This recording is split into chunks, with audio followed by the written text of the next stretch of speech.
Olá, gente, boa noite. Bom, o assunto de hoje é clima urbano, como foi definido e foi dito na aula passada.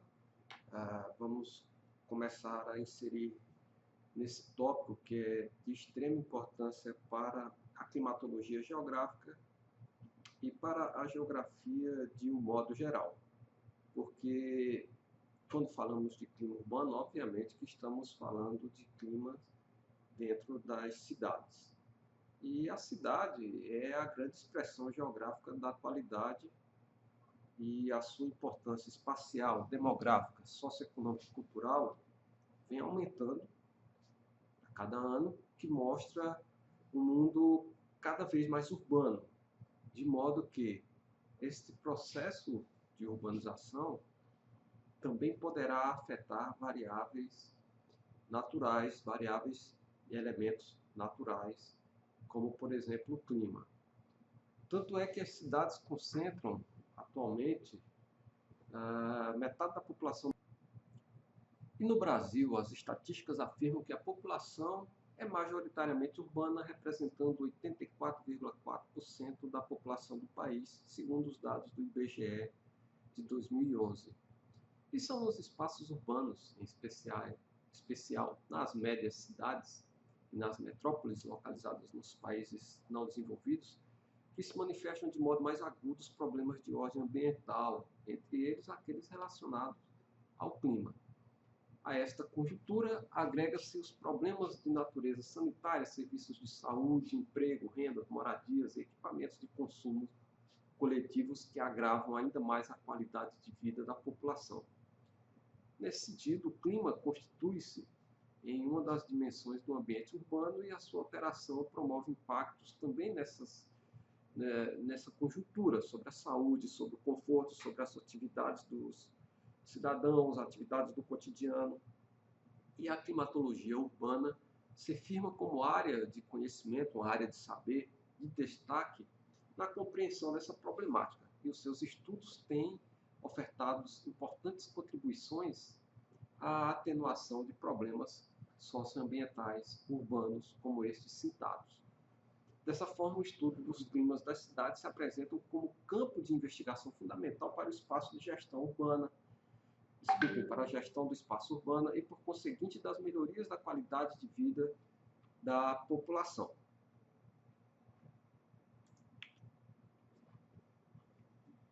E o início, o grande boom dos estudos de clima urbano começou desde a Segunda Guerra Mundial, quando também os estudos sobre a qualidade de vida urbana tornaram-se mais importantes.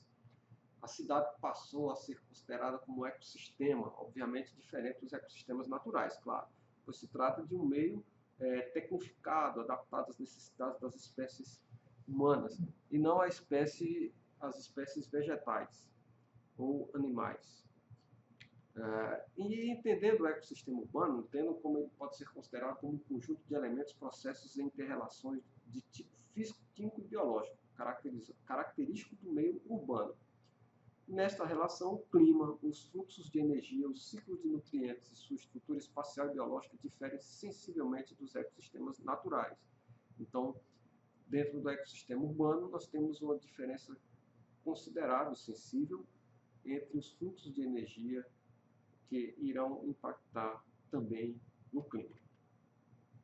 Essa figura 3, ela representa um esquema do perfil de ilha de calor para exemplificar o impacto em que o processo de urbanização produz em um elemento climático apenas, neste caso a temperatura.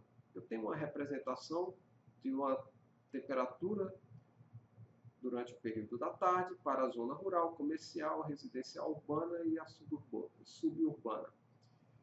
E esta linha vermelha serão os valores de temperatura, aqui nessa coluna em graus Celsius. E ao observar, notamos que na zona rural temos os menores valores de temperatura, os valores vão subindo para os pontos comerciais, chegando ao pico máximo da nossa representação aqui no centro da cidade. Nas áreas urbanas começam a diminuir. Quando tem uma praça entre uma área residencial urbana e a suburbana, notamos uma diminuição dos valores de temperatura que voltam a aumentar em uma área quando começa o processo de urbanização de novo na região suburbana, processo de construções de residências. E volta a diminuir nas áreas mais distantes, nas fazendas, por exemplo, fazendas ao redor das áreas suburbanas. Bom, diante disso, nós podemos começar a pensar que a intervenção antrópica no espaço urbano acaba produzindo o efeito do clima urbano. E não podemos pensar em clima urbano apenas como um clima urbano. Pode ser que nós tenhamos microclimas urbanos dentro de um clima urbano, certo? Fica apenas por enquanto, apenas uma provocação para vocês pensarem sobre o assunto. Nesse aspecto da intervenção antrópica no espaço urbano, nós vamos ter os controles ou fatores, morfologia urbana, os atributos ou os elementos, a modificação no comportamento dos atributos climáticos, pode ser considerado esses elementos, e os fenômenos que irão ser reproduzidos de acordo com os controles e os elementos, que são as respostas próprias do clima urbano aos controles e os atributos do clima. Uma pausa para tomar a água aqui. Bom, nesse contexto nós podemos pensar que o planejamento urbano é o fator-chave para reduzir os impactos e potencializar os aspectos positivos das alterações climáticas urbanas. E os estudos de clima urbano têm fornecido informações e propostas importantes neste sentido, muito embora ainda sejam pouco aplicados no âmbito do planejamento. Mas, cada vez mais tem se notado a importância na tentativa de aplicar esses estudos de clima urbano para o planejamento. No caso específico do Brasil, a abordagem que o professor Monteiro trouxe em 1976 já traz essa preocupação ao propor o que o autor definiu como sistema de clima urbano. O sistema de clima urbano adota 3 áreas de aplicações tratadas dentro de uma abordagem sistêmica e de percepção. As abordagens são o subsistema termodinâmico, conforto térmico, o físico-químico, qualidade do ar, e o hidrometeórico, impacto pluvial, que culminou na realização de inúmeros estudos nas diferentes regiões brasileiras, incluindo aqui em Pernambuco, sobretudo na cidade do Recife e na região metropolitana. Pensando nos atributos climáticos, e ainda dentro da concepção de Monteiro, nós temos os índices de pluviosidade, que podem ter uma repercussão diferente dentro de um clima urbano e podem vir a produzir, por exemplo, enchentes. A radiação solar. O balanço de radiação será bastante modificado com o processo de urbanização e isso terá respostas, como, por exemplo, na temperatura, na produção de ilhas de calor e inversão térmica que nós vimos em climatologia, em fundamentos de climatologia. E os campos do vento também. Os campos do vento são modificados de acordo com o que nós construímos, podemos produzir modificações no percurso do vento. Por exemplo, grandes edifícios vão barrar parte do vento e mudar também a direção do vento desde que haja uma disposição, desde que a estrutura, desde que a organização desses edifícios venham a produzir este barramento na direção do vento. E esses atributos climáticos irão produzir fenômenos climáticos urbanos que precisam ser compreendidos dentro do espaço urbano. Porém, no tocante aos campos de aplicação dos estudos de clima urbano realizados no Brasil, a maior parte estão relacionadas ao subsistema hidrometeórico, já que as cidades passam a ter sérios problemas relacionados ao impacto das chuvas, como alagamento nas áreas de alta impermeabilização, movimento de massa, o deslizamento de massa, no caso aqui de Recife, deslizamento nos morros, sobretudo nos morros, no caso da região metropolitana, desculpe, não apenas de Recife. E a deficiente infraestrutura no sistema de drenagem das grandes cidades, também das cidades médias. E com isso nós vamos ter inundações em ambientes localizados próximos aos cursos d'água, principalmente rios e lagoas, áreas de várzea. Nós vamos ter bastante casos de inundações. Então, acaba que dentro dos estudos de clima urbano não envolve apenas temperatura, como muitos pensam. E o próprio Monteiro colocou isso no seu sistema de clima urbano. E os estudos de impactos pluviais, os hidrometeóricos, acabam sendo os mais estudados. Já no campo de investigação ligado à poluição atmosférica, temos poucos estudos, sobretudo porque os estudos requerem um investimento em equipamentos, mas não são estudos de menor importância. Nós temos alguns centros de pesquisa, algumas universidades, como São Paulo, Rio de Janeiro, a USP no Rio de Janeiro, em São Paulo, a Federal do Rio de Janeiro, também temos a Federal de Minas Gerais, Belo Horizonte, a Federal do Paraná, que vem se esforçando em estudar a questão da poluição atmosférica no eixo de clima urbano. E quando pensamos em mudanças climáticas globais, o assunto que nós discutimos recentemente, e aí sim, nós vamos ter uma preocupação também com a questão das mudanças climáticas globais, e isso tem chamado mais a atenção da comunidade científica para que nós nos preocupemos mais com o eixo da poluição atmosférica, definido lá no sistema do clima urbano, por Monteiro. Muito embora aqui na região Nordeste, os estudos de clima urbano tenham iniciado até próximo dos estudos de Monteiro, perto na década de 90, eles vêm crescendo consideravelmente a partir do início do decênio 2000, período no qual também houve uma ampliação dos programas de pós-graduação em geografia aqui na região. E com isso começou a ganhar destaque essa preocupação entre os estudos de clima urbano. Nós vamos ter Federal do Ceará, Federal de Pernambuco, Federal da Paraíba, Federal de Alagoas, com bastante enfoque em estudos de clima urbano, produzindo dissertações de mestrado, teses de doutorado e artigos científicos publicados em vários meios de divulgação. Bom, dentre os fenômenos urbanos produzidos pelo clima modificado pela urbanização, podemos destacar as ilhas de calor. As ilhas de calor são variações de temperatura ao longo da mancha urbana, e nós vamos conversar um pouco mais sobre ela mais à frente. Enchentes, nós vamos ter as enchentes, as variações dos índices pluviométricos, que ocorrem principalmente pelo aumento do escoamento superficial, o fluxo de drenagem das cidades são alterados, e também o escoamento superficial, de acordo produzido pela impermeabilização. O escoamento superficial será alterado, produzido sobretudo pela impermeabilização do solo. A inversão térmica, a circulação das massas de ar quente e frio, que nós vamos ter uma alteração no padrão de diminuição da temperatura com a altitude, produzindo o fenômeno de inversão térmica. Os campos do vento. Se você tem uma variação de temperatura no espaço geográfico urbano, consequentemente nós vamos ter uma variação de pressão atmosférica. E também, se variar a pressão atmosférica, o gradiente de pressão será alterado, e com isso nós iremos ter a variação do campo do vento. Além disso, nós temos o atrito de superfície. Uma superfície urbana é muito mais rugosa do que uma superfície natural. Nós vamos ter construções altas, edifícios, casas, grandes construções planas, como telhados de shopping centers. Vamos ter vegetação, vamos ter áreas sem vegetação, vamos ter as ruas, que são potencialmente canalizadores de vento, as grandes avenidas.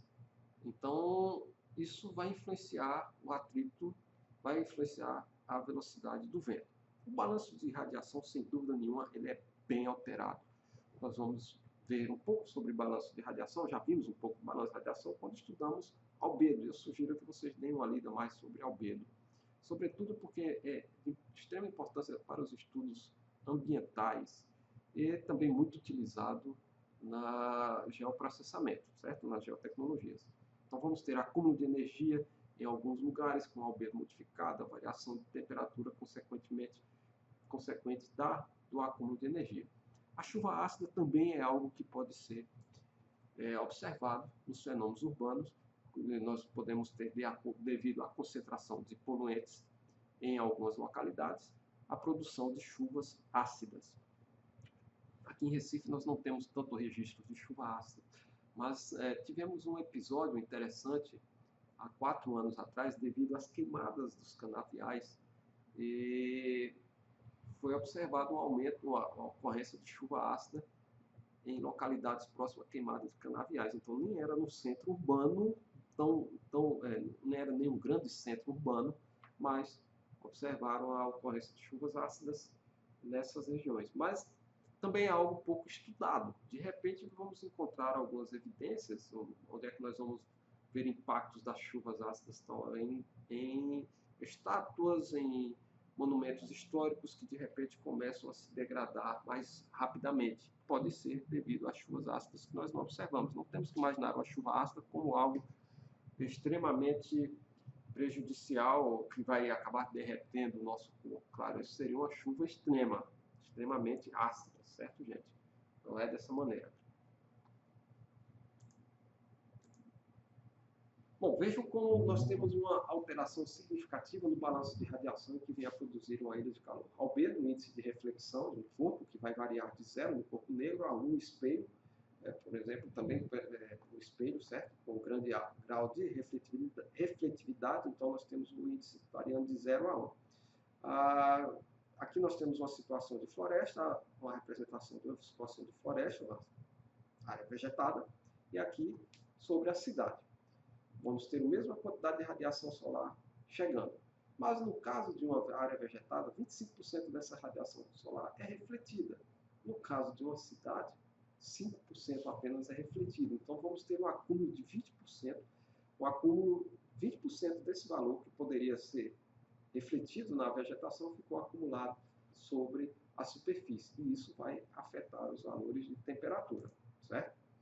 Então a ilha de calor vai ser afetada não apenas pela radiação, mas quando nós impermeabilizamos o solo, há uma modificação no escoamento superficial, consequentemente na distribuição de calor entre calor latente e calor sensível, a mudança de fase da água, que também auxilia o processo de resfriamento, a densidade urbana, a morfologia urbana da cidade também irá afetar aspectos da ilha de calor, a concentração de poluentes, a produção de energia. Nós citamos como exemplo em sala de aula, em algumas vezes, comentando até de algo meio estapafúrdio, mas que pode vir a se tornar realidade, se já não se tornou realidade em alguns pontos, como a grande concentração de ar-condicionados para refrigerar o ambiente interno enquanto está aquecendo o ambiente externo. Então, a produção de energias de ar-condicionado, de automóveis e tudo mais. A escassez de áreas verdes também vai influenciar. E a própria arquitetura da cidade pode vir também a impactar nas ilhas de calor, algo que nós observamos muito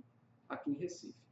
Isso vai produzir uma instabilidade climática na mancha urbana, que pode, por exemplo, ter em algumas cidades, como São Paulo, nós temos precipitações mais de fim de tarde durante o verão. No caso de Recife, o que nós temos observado é que as ilhas de calor, Recife não tem uma ilha de calor, é quase um arquipélago de ilhas de calor, nós temos chuvas convectivas que são direcionadas, começam a se formar sobre a costa próxima a Recife, no oceano próximo a Recife, e são direcionadas para Recife, e as cidades vizinhas e as áreas vizinhas acabam não tendo essa grande concentração de nuvens e de chuva, o que leva a crer que a ilha de calor acaba potencializando a chegada dessas chuvas devido à instabilidade produzida pelos altos valores de temperatura.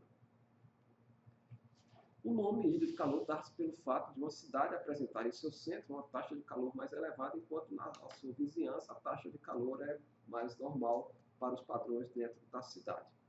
O ar atmosférico na cidade é mais quente que nas áreas circundantes. Por exemplo, no campo de cultivo que se situa na redondeza de uma grande cidade, há uma absorção de 75% de calor, e no centro dessa cidade a absorção de calor chega a quase 100%. Muitos pesquisadores já demonstraram que os processos de adensamento, de verticalização das áreas urbanas são capazes de provocar esses impactos sobre o clima urbano, principalmente se considerarmos o fenômeno que acontece na camada limite ao nível da cobertura da superfície, que é o que nós chamamos de camada limite urbana. É uma camada onde nós vamos ter a influência do processo urbano nos elementos climáticos. As pesquisas sobre ilhas de calor urbana mostram que a morfologia e a própria geometria urbana as propriedades térmicas dos materiais utilizados nas construções, a proporção entre as áreas construídas e as áreas verdes e a poluição da atmosfera são as principais variáveis envolvidas na alteração desse balanço energético e na produção de ilhas de calor. Este ponto de vista põe a geometria urbana e a inércia térmica em evidência como fatores preponderantes na formação das ICs urbanas, as ilhas de calor urbanas. Ocorre que, nos centros das grandes cidades, devido aos seguintes fatores, vamos ter uma predisposição à formação das ilhas de calor, elevada capacidade de absorção do calor de superfície urbana, como asfalto, muitas vezes o asfalto é escuro, paredes de tijolos e concreto, telhas de barro e de amianto e ainda paredes, muitos edifícios estão utilizando na sua fachada, vidros refletivos. Falta de áreas de revestidas de vegetação. O que nós observamos é que quando vai se construir uma praça, você tira a vegetação para poder construir uma praça, diminuindo o albedo e o poder refletor de determinadas superfícies. A impermeabilização dos solos pelo calçamento, desvio de água dos bueiros, e esses são exemplos das situações de fatores de ocorrência. A concentração de edifícios, isso é muito nítido em Recife, que interfere na circulação dos ventos, a poluição atmosférica, a utilização de energia pelos veículos de combustão interna, pelas residências, pelas indústrias, aumentando o aquecimento da atmosfera. Vejam aqui como exemplo uma figura da cidade do Recife, uma imagem extraída da imagem satélite, Landsat, 1998-2011. Essa figura ilustra os valores de temperatura. Não está aqui a escala dos valores de temperatura porque é uma figura ilustrativa. Fez parte da dissertação de Elvis Berg, da tese de doutorado, desculpem, de Elvis Berg Moreira. Vocês podem procurar pela internet. Nós também temos alguns artigos científicos utilizando essas imagens de satélite. Então, o adensamento urbano de 98 para 2011 aumentou consideravelmente. Com isso, os valores de temperatura também estouraram na cidade do Recife. Lembrando que essa é a temperatura de superfície, não é a temperatura do ar. O satélite vai nos fornecer os dados de temperatura de superfície. Vejam aqui uma imagem mais recente, de 2013, onde nós podemos observar que há locais onde as temperaturas são superiores a 30 graus dentro da cidade de Recife, e outros em que a temperatura pode chegar a 27 graus, 26 graus. Então, é uma diminuição, é um valor de temperatura diferente, muito alto. E nós encontramos nos nossos estudos locais com valores de temperatura de 8 graus superiores a regiões mais vegetadas dentro da cidade ainda. Fizemos uma pesquisa, colocamos um instrumento aqui na UFPE e fomos medir os valores de temperatura ao longo da cidade em alguns pontos. E entre esses pontos, claro, se destaca Boa Viagem. Boa Viagem é um ponto que se destaca bastante, mas aqui nós podemos observar que também tem uma grande disposição de edifícios na orla. Então, parte de Boa Viagem nós vamos ter temperaturas mais amenas, porque está próximo do litoral, próximo da água, que vocês sabem que a água tem um papel de amenizar os valores da temperatura, certo? Mas este ar ele é barrado por um grande paredão de edifícios. Um grande paredão de edifícios, e aí as áreas adjacentes, logo após os edifícios de Boa Viagem, vão apresentar valores mais altos. Já no período, isso principalmente no período do dia, já no período da tarde, o sol estará mais a leste, mais a oeste, desculpem, e o que é que produzirá? Irá refletir sobre os prédios, voltar a aquecer esta área após os prédios, a oeste dos edifícios de Boa Viagem. Bom, então, vejam, essa área que está com valores de temperatura mais elevadas, isso aqui é um shopping. Vai ficar aí para vocês o desafio da representação espacial. Temos o Parque dos Manguezais, temos outra área com valores mais altos e valores mais altos localizados em diversos pontos. São temperaturas de superfície e vocês podem começar a pensar, será que isso aqui é o shopping?